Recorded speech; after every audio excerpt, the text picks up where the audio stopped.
É a nossa adoração, é o nosso louvor. E como nós fazemos isso? De braço cruzado, de cara fechada, olhando para o pregador para ver se ele vai tirar alguma coisa debaixo do púlpito, um coelho na cartola, né? Não. Como é que a gente faz isso? Tendo um coração grato ao Senhor, sentando nessa cadeira que você está dizendo, sentando aí, meditando por alguns momentos, e Deus, obrigado por essa oportunidade, obrigado por essa chance, obrigado por estar na tua casa, na tua presença. Obrigado porque o Senhor ainda se importa comigo, sendo eu tão pecador como eu sou, sendo eu tão falho como eu sou. O Senhor me deu uma oportunidade hoje de estar na tua presença. Eu quero te glorificar, eu quero adorar o teu santo nome. Então isso que faz sentido no culto, nós adorarmos ao Senhor por aquilo que Ele é, por aquilo que Ele faz pelas nossas vidas. Salmo 128, eu ia louvar Deus com o hino aqui com a minha mãe, mas eu vou deixar para o final. Salmo 128, meu irmão, vai falar sobre algo muito importante. Salmo 128 é um cântico, e é um cântico escolhido, selecionado. Para quem é escolhido esse cântico? Ele foi escolhido para os viajantes quando estavam nas extremidades de Israel. Israel ela foi construída e construiu um templo central. E esse templo foi denominado como Casa de Deus, né? Foi construído pelo rei Salomão. E as pessoas que moravam nos bairros afastados, por exemplo, vamos imaginar que o templo seria aqui no Coque, né? As pessoas que moram lá na Zona Oeste, lá do outro lado, teriam que vir pelo menos uma vez por ano para se reunir todo mundo. Uma vez por ano, Deus queria ver todo mundo junto, todo mundo servindo, dando a Ele essa forma de culto, de adoração. Então teria que se reunir as 12 tribos de Israel, cada um na sua cidade, cada um no seu estado, e existiam aqueles que moravam fora do país, que foram levados por despojo de guerra, que foi levado sequestrado pela guerra, mas se instalou no outro país, e nessa data, nessa convocação solene, quem não pudesse ir, era obrigado, obrigatoriamente, a mandar um representante. Então, se você não pudesse ir com a sua família e estar lá, por todas as questões que existem, você era obrigado a mandar pelo menos um para te representar. Essa festa era considerada também a festa das famílias. Você vai ver que em 1 Samuel, a Bíblia vai dizer sobre um homem, em 1 Samuel, a Bíblia vai dizer sobre a história de Samuel, que Eucana se reunia com a sua família perante o Senhor em Siló, com toda a sua casa. E a Bíblia vai dizer que era ele quem servia a mesa. Nesse dia, as mulheres estavam de folga, os maridos eram colocados para trabalhar. Nesse dia era os esposos que serviam a mesa. Ainda bem que eu não faço parte dessa geração, né? Pastor Zé, né? Ainda bem que não é lei hoje em dia. Mas esse dia era tão especial que as mulheres que trabalhavam tanto, agora se assentavam na mesa, e os maridos é que faziam o prato, é que servia, né? E eles se apresentavam toda a família perante o Senhor. Esse era o costume. Salmo 128, ele era uma canção escrita para que quando essas pessoas tivessem se reunido na presença de Deus, elas viessem, pastor Zé, cantando. Elas viessem já glorificando desde a casa, desde o lar. Elas já vinham cantando, adorando a Deus. Jerusalém é uma cidade edificada sobre os montes. E se você está vindo de qualquer localidade para chegar em Jerusalém, você é obrigado a subir. Você é obrigado a subir. Só existe uma direção, pastor, para quem louva a Deus: subir. Só existe uma direção para quem louva a Deus: subir, meu querido. Sair desse nível aonde você está, sair desse patamar aonde você está e alcançar um patamar maior da tua vida. Mas como eles faziam isso? Louvando a Deus. Era uma sessão de 15 salmos, era uma sessão de 15 hinos, de 15 canções, colocada especificamente, escrita com letras, com um propósito, com uma função, com uma didática. E quando eles começaram a se aproximar de Jerusalém, que olhava para o alto e já via a cidade edificada sobre os montes, o próprio Senhor Jesus diz que coisa feita em cima, todo mundo tem que ver. É assim ou não é? Se você pegar uma luz, por mais que ela brilhe, e colocar embaixo da cama, talvez você não tenha todo o potencial dela, pastor, porque ela está encoberta, ela está escondida. Mas se você pegar uma luz, por menor que seja, se a gente apagar toda essa igreja acender um celular e ele ser colocado no alto como uma referência, ele vai fazer uma diferença tão grande na escuridão, sim ou não? Jesus vai dizer que não se esconde uma cidade construída sobre os montes. Olha o que o irmão diz assim: Deus. Não, mas repita comigo. Olha o seu irmão, diga: Deus quer te ver numa posição mais elevada. É verdade que às vezes nós, como luz, estamos escondidas, estamos ofuscadas, estamos abaixo de alguma coisa, nos escondemos abaixo dos problemas, nos escondemos abaixo das crises, nos escondemos embaixo do nosso ego pisado, do nosso ego humilhado, de tudo aquilo que nos disseram, de tudo aquilo que nos falaram, toda a nossa vida, toda a nossa trajetória, de pessoas que não gostavam de mim, que você diz: esse aí não vai dar nada, esse aí, o final dele é isso, o final dele é aquilo, e aí você vai acreditando e cada vez você vai diminuindo, e em vez de você crescer, em vez de você se levantar, você faz o quê? Você se esconde cada vez mais. Mas se você tem a luz de Deus na tua vida, é hora de sair do patamar em que você está e ser colocado no novo patamar. Não, você não entendeu. Se você tem a luz de Deus, o brilho do Espírito Santo de Deus na tua vida, é hora de sair de baixo, é hora de parar de se esconder, parar de ser pisado, parar de ser humilhado, parar de ser ofuscado, porque certamente Deus quer te colocar nas alturas. Glória a Deus, aleluia. Pergunta para o seu irmão se ele tem a luz de Deus. Você tem a luz de Deus? Aleluia. Glória a Deus. Glória a Deus. A luz de Deus primeiro se manifesta pela palavra. A luz de Deus primeiro se manifesta pela palavra. Lâmpada para os meus pés e luz para o meu caminho é a tua palavra. Salmo 119, versículo 105. Lâmpada para os meus pés e luz para o meu caminho é a tua palavra. Ou seja, tudo que eu vou fazer, tudo que eu vou conquistar, todos os meus sonhos, todos os meus projetos, em vez de buscar conselho em tudo antes para depois ver o que Deus tem para falar, eu tenho que buscar o conselho, a direção da palavra de Deus. Eu quero ouvir o que Deus tem para falar, depois eu até posso escutar o que as pessoas têm para dizer, mas a primeira palavra e a última tem que ser a de Deus. Você tem feito isso? Se você não tem feito, hoje eu te convido para colocar a luz de Deus sobre a tua vida, para colocar a luz de Deus, a palavra de Deus sobre a tua vida, e você vai ver a diferença que isso vai fazer. Segunda coisa que dá luz na nossa vida, sabe o que é? É a presença do Espírito Santo. Eu não sei se você sabe, mas a presença do Espírito Santo é simbolizada como azeite, como aquele azeite de oliva, aquele azeite que dá tanto trabalho para fazer, né? A presença do Espírito Santo é simbolizada como azeite. E por que o azeite?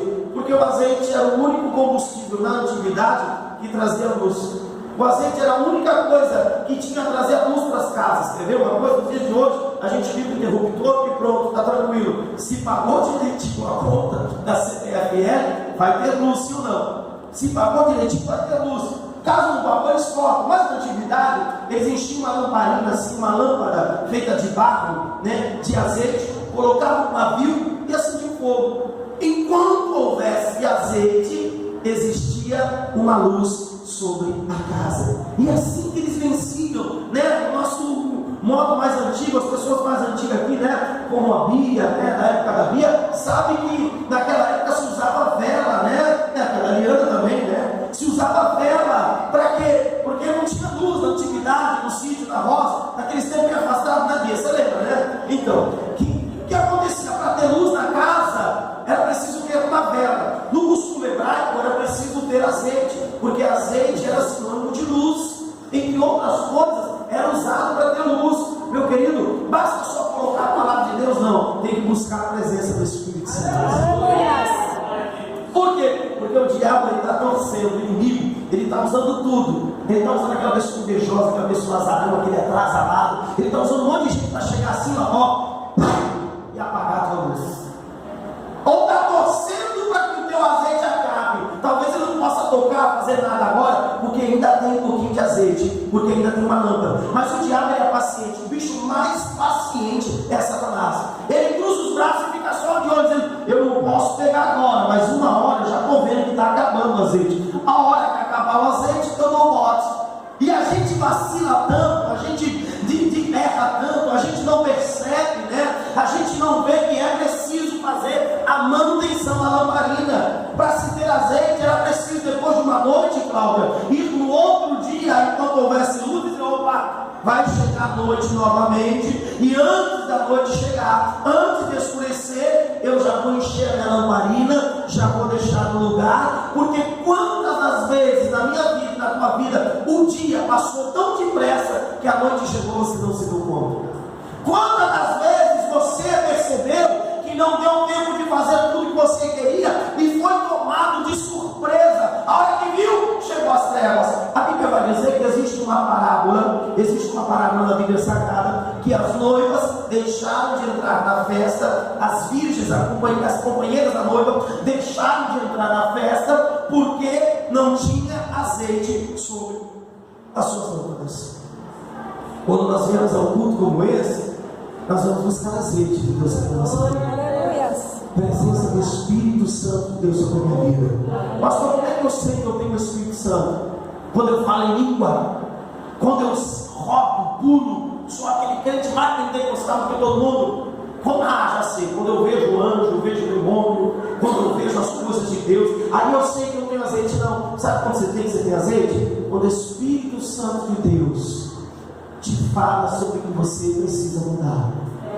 A presença mais marcante do Espírito Santo é nos convencer do nosso pecado, é nos convencer que nós temos que mudar, que nós temos que melhorar, que nós temos que reagir, que nós temos que abandonar essa vida e essa prática de vida que nós estamos tendo, porque Deus tem coisa melhor para a nossa vida. Quem convence o homem do pecado, do erro, daquilo que está fazendo, é o Espírito Santo. É o Espírito Santo que nos convence que tem um nível melhor para a nossa vida, e que Deus está olhando para nós e está dizendo: eu não queria que você ficasse do jeito que está, eu não queria que você estivesse da maneira que está. Eu tenho um plano, eu tenho uma promessa, eu tenho algo para realizar na tua vida, e eu quero te trazer para o plano que eu tenho na tua vida.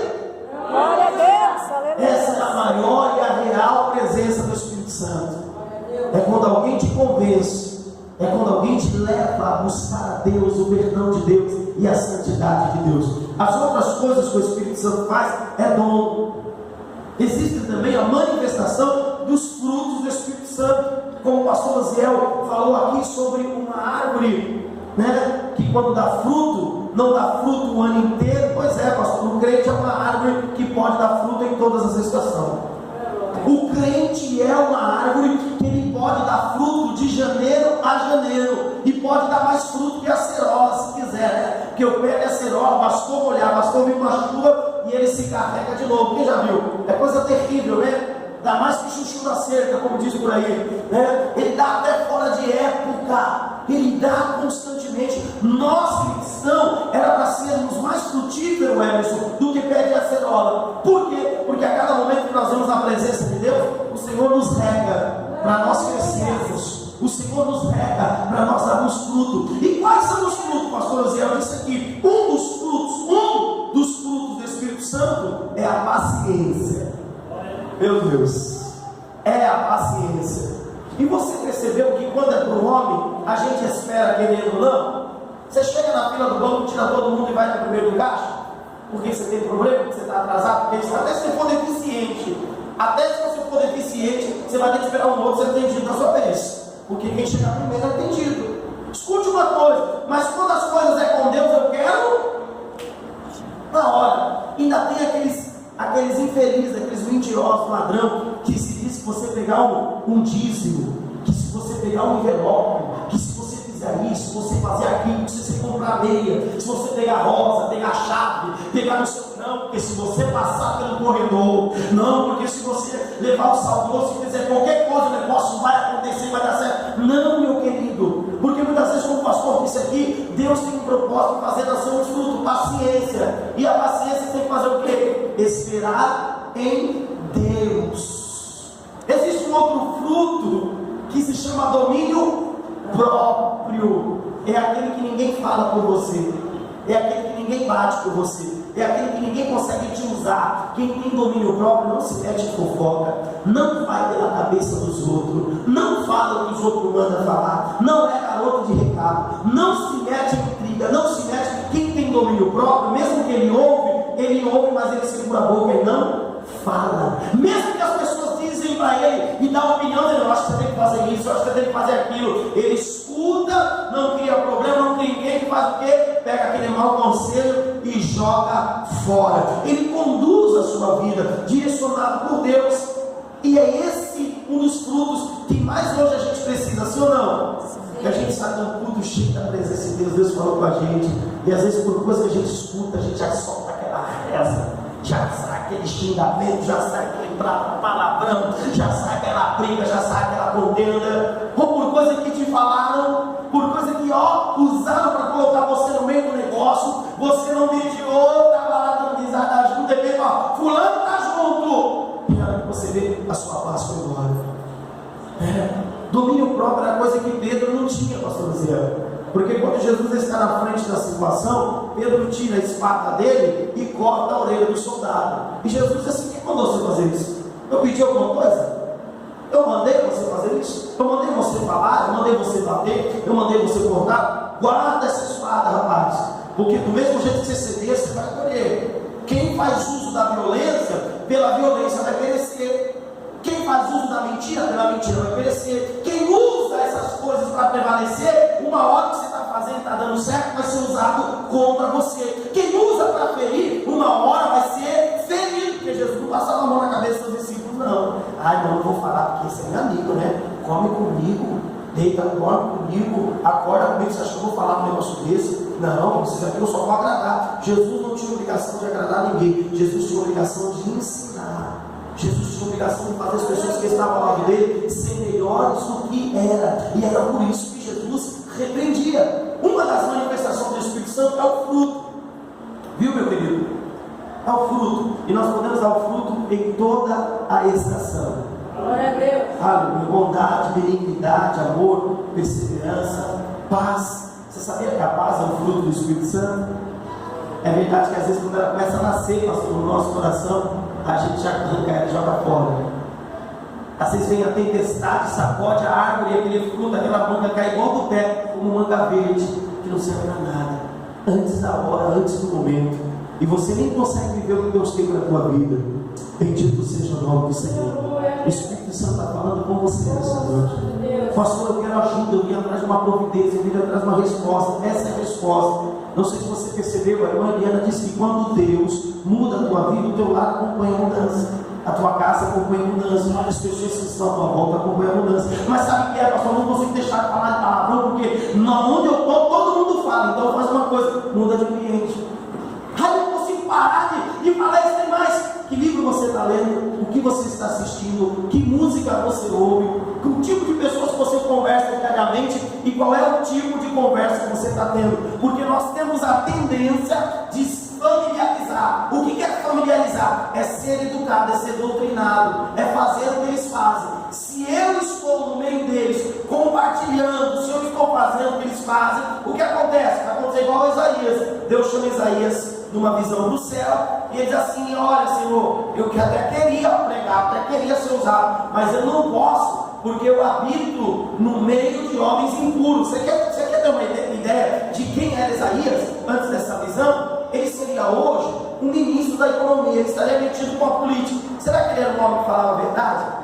Será que o ambiente de Isaías, lá na política, lá no Congresso Nacional, como um dos conselheiros do rei, será que Isaías tinha essa condição, quando ele diz: habito no meio de homens de lábios impuros? Ele diz assim: a minha conversa, a minha boca participa de tudo. A minha boca entra em qualquer tipo de assunto, eu estou no meio deles. Eu falo o que eles gostam, o que eles falam, eu discuto as mesmas coisas com meu irmão. Se Jesus te escolheu, Ele te escolheu a tua boca também. Aleluia. Tem coisa que você vai ouvir, mas vai ficar quietinho. Quer falar? Fala, eu não vou falar. Só que se você entra nessa área e faz tudo o que eles estão fazendo, como é que o Espírito Santo de Deus vai usar? Meu Deus.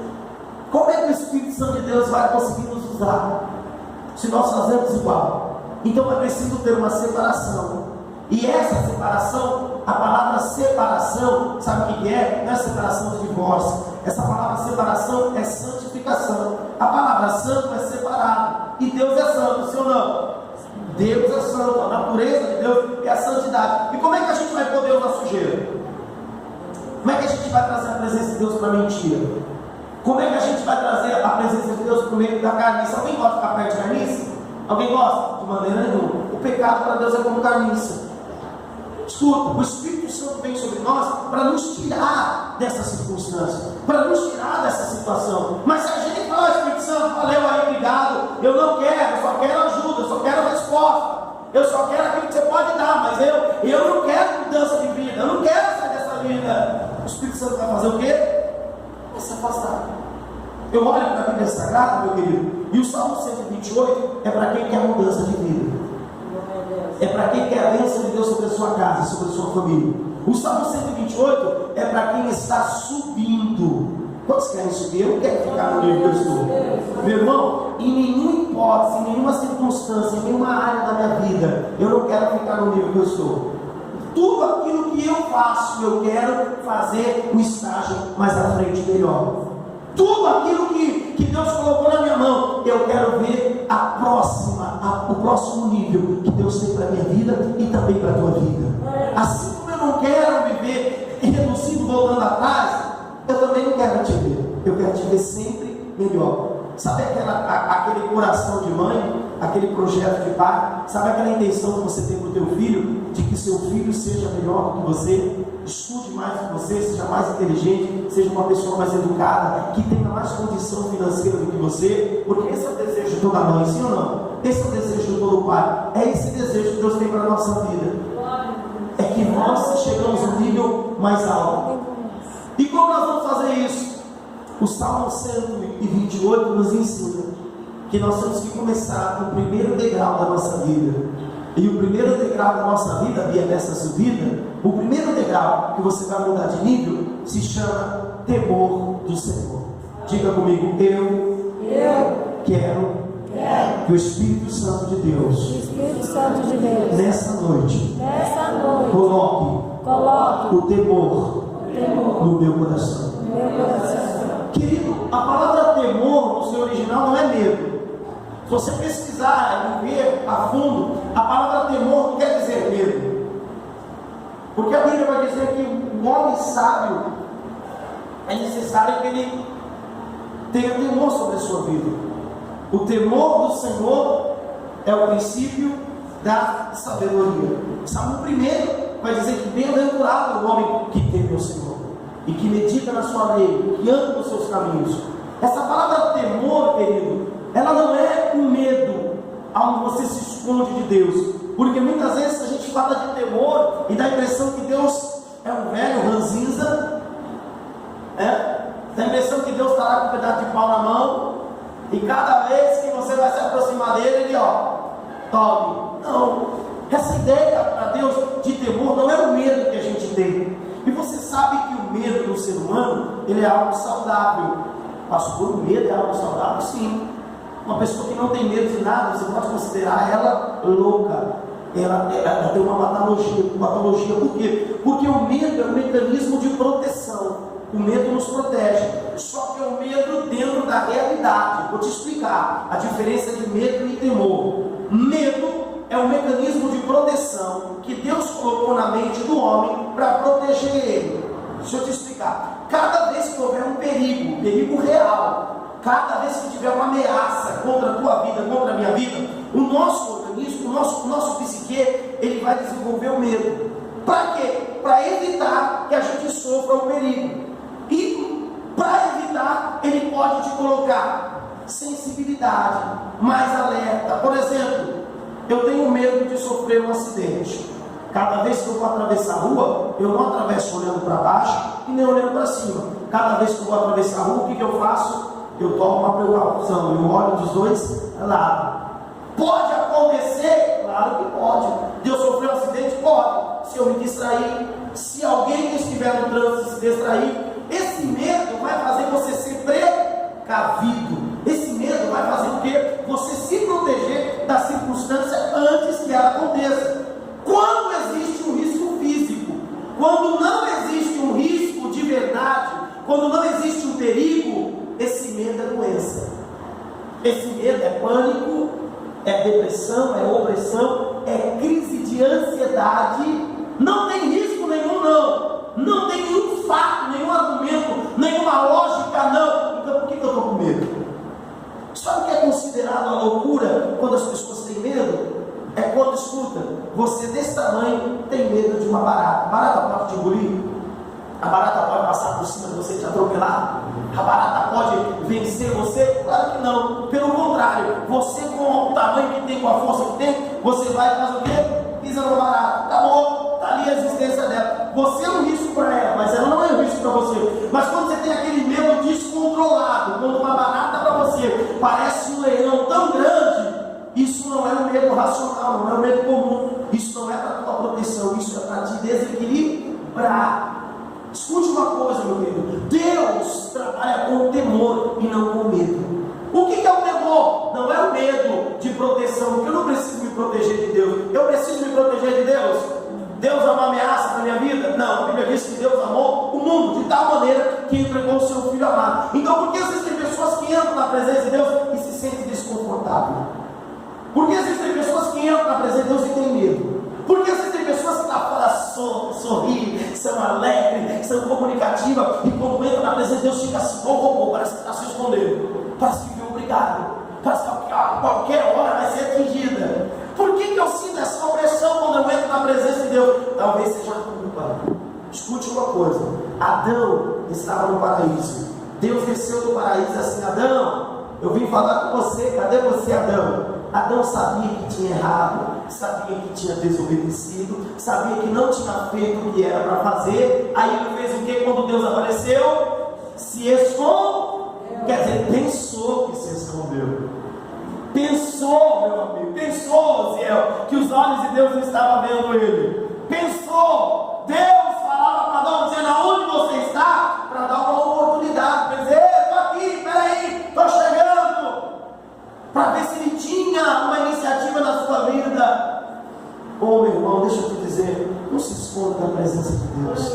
Primeiro, Deus já sabe o que você fez.